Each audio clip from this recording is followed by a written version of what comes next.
Kecerdasan kuno Nusantara. Para leluhur Nusantara mampu membangun peradaban yang agung dan selaras dengan alam. Ternyata, rahasianya bukan terletak pada kekuatan fisik semata, namun pada 3 kunci kehidupan, yaitu 1. Budi. Budi adalah hati nurani. Ia memancarkan kebajikan, kejujuran, dan kasih. Budi adalah dharma, perbuatan baik yang menuntun manusia menuju kehidupan yang tentram. Orang yang berbudi akan terlihat dari hatinya yang lembut, perilakunya yang jujur, dan kehadiran auranya yang menenangkan. 2. Nalar. Nalar adalah kejernihan akal, kemampuan untuk menimbang mana yang benar dan mana yang keliru. Tanpa nalar, iman menjadi buta. Namun tanpa iman, nalar menjadi dingin. Karena itu keduanya harus berjalan seimbang. 3. Ilmu. Ilmu bukan sekedar kumpulan informasi. Ilmu memperluas pandangan, menjernihkan pikiran, menyempurnakan budi dan nalar. Dengan ilmu, manusia tidak hanya tahu namun juga memahami. Menuntun manusia mengenali kebenaran dan menjalani hidup dengan arah yang benar. Manusia yang tidak mengembangkan budi, nalar dan ilmu selama hidupnya, ibarat orang yang menunggui daging basi yang telah rusak. Keberadaan yang sia-sia karena ia tidak pernah memetik buah dari kehidupan. Artinya, hidup tanpa budi, nalar, dan ilmu adalah hidup tanpa makna. Apa sebenarnya yang harus kita bangun dalam diri?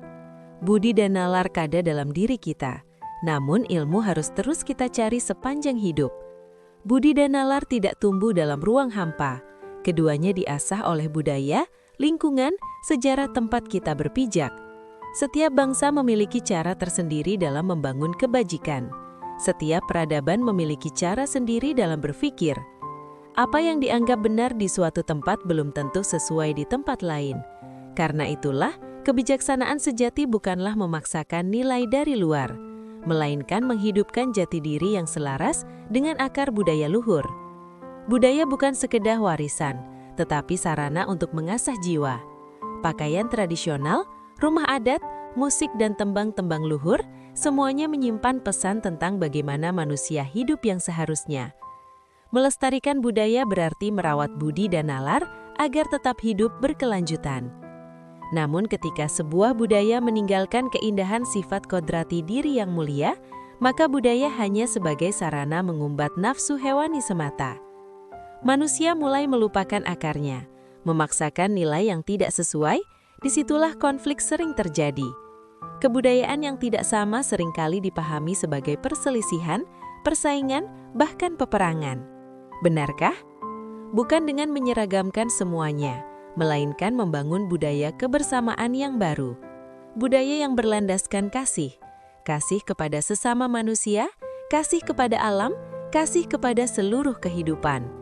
Membangun peradaban yang melampaui tembok sekat budaya, budaya yang menghormati setiap budaya dan akar jati diri manusia.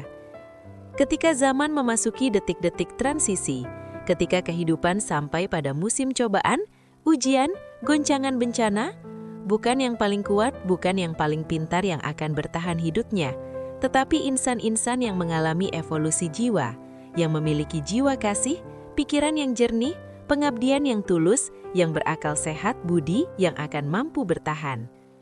Bukan sekedar kepintaran ataupun kecerdasan semata, tetapi bernalar sehat, rasional, arif bijak, berkasih sayang.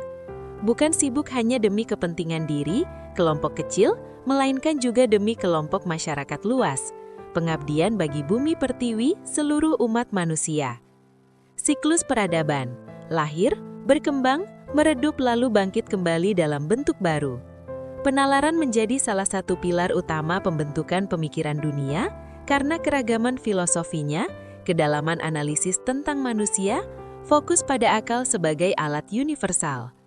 Era Renaissance bahkan melahirkan semangat universal. Akal dianggap tidak memiliki batas negara, melainkan milik seluruh umat manusia.